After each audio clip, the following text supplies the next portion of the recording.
தேர்தல் அலுவலர்கள் எஸ்ஐஆர் அதற்கான கேள்விகளுக்கான விளக்கங்களை கொடுக்கறதுக்காண்டி ஐசிஎஃப் காலையில ஒரு கூட்டத்தை அரேஞ்ச் பண்ணியிருந்தாங்க.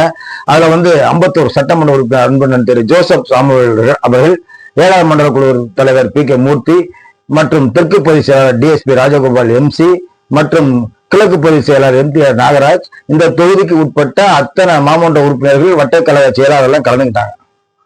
அதுல அலுவலர்கள் நாங்க கேட்கிற கேள்விக்கு பதில் சொன்னாங்க.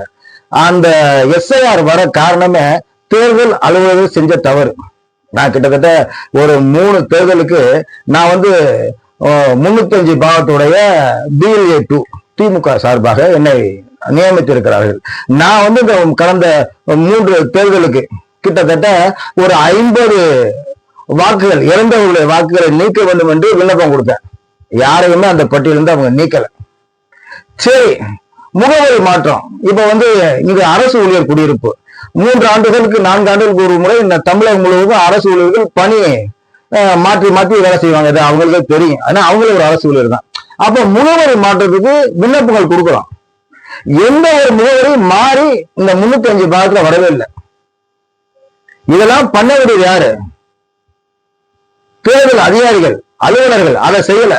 இப்ப நாங்க எஸ்ஐஆர் அப்படின்னு தேர்தல் 5 மாதமோ 6 மாதமோ இருக்கு. இப்ப நாங்க எஸ்ஐஆர் பண்றோங்கிறாங்க. இந்தியா முழுவதுமே இத வந்து அவங்க பேர் நீக்குவது, இறந்தவர் வாக்கை எடுப்பது என்று சரியா செஞ்சிருந்தா இந்த பிரச்சனை இல்லை.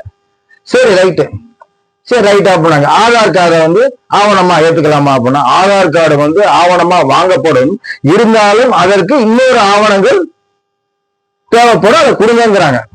என்னப்பா அது? ஒரு ஓட்டர் ஐடிக்கு ஆதார் கார்டை இணைக்கணும்னு போன வருஷம் சொன்னான். எல்லாரும் ஆதார் கார்டை பழைய ஓட்டர் ஐடியோட இப்ப நடைமுறையில் இருக்க ஓட்டரோட நாங்க இணைச்சோம். இப்ப என்னன்னா ஓட்டர் ஐடிக்கு ஆதார் கார்டு வந்து வாங்கப்படாது, வாங்கப்படும், ஏற்றுக்குவோம் அப்படின்னு இழுத்து சொல்றான். இப்ப மக்களை முட்டலாக்குறானா? 13 ஆவணங்கள், அரசு ஊழியர் ஐடி கார்டு, எல்ஐசியோ இந்த மாதிரி வருகிற அந்த பாண்டு பத்திர பேர் இருக்கணும், வீட்டு இடங்கள் வாங்கினா அதை பத்திரப்பதிவுல உங்க பேர் இருக்கணும், இந்த மாதிரி ஒரு ஆவணம் உங்களுக்கு தெரியும், ரொம்ப விளக்க வேணாம். ஆனா இப்போ ஒரு ஓட்டர் வாங்கணும்னா ஆதார் கார்டு வேணுங்கிறான். எதுக்குமே ஆதார் கார்டு வேணுங்கிறான். அந்த ஆதார் கார்டு வாங்குறதுக்கு பல ஆவணங்களை கொடுக்கணும். ஒரு ஆதார் கார்டுல வந்து டேட் ஆஃப் பர்த் மாத்தணும்னா சாதாரண விஷயமே கிடையாது. பிறப்பு சான்றிதழ் வேணும், அது இதுன்னு கேட்டு மாத்துறது ரொம்ப சிரமம். அப்படியே வந்து ஆதார் கார்டை வந்து ஓட்டர்ல இது எஸ்ஐஆருக்கு செல்லாது. வாங்குவோம், வாங்கிக்குவோம், தேவைன்னா வச்சுக்குவோம், அப்படி இறுதியான பதில். இந்த தவறு வந்து அரசாங்கம் பண்ணது. 13வது சரத்து என்ன சொல்றான்னா, அதுல 13 நல்ல கவனிக்க, நான் ஏற்கனவே வீடியோ போடுறேன். 13 என்ன சொல்றான்னா, பீகாரில் எஸ்ஐஆர் திருத்தப்பட்ட வாக்காளர் பட்டியலில் உங்க பேர் இருந்தா அதை ஏத்துக்கும். அவங்க பேர் அங்க இருந்துச்சுன்னா ஏத்துக்கும். தமிழ்நாட்டுக்காரன் இருக்கிற பீகாருக்கு போறான். இந்த ஒன்றிய அரசு எதுக்கு இந்த எஸ்ஐஆர்னா, வடநாட்டை சேர்ந்தவர்கள் தமிழ்நாட்டில் வசிக்கிறார்கள். கிட்டத்தட்ட 1 கோடி பேர் இங்க இருக்கான். அந்த 1 கோடி பேரும் தமிழ்நாட்டில் வாக்களிக்க வேண்டும், அந்த வாக்குகள் பிஜேபி அதிமுக செல்ல வேண்டும் என்பதற்காக தான் எஸ்ஐஆர். தமிழ்நாட்டு மட்டுமல்ல, தென் மாநிலங்கள்ல பிஜேபியோட செல்வாக்கு இல்ல.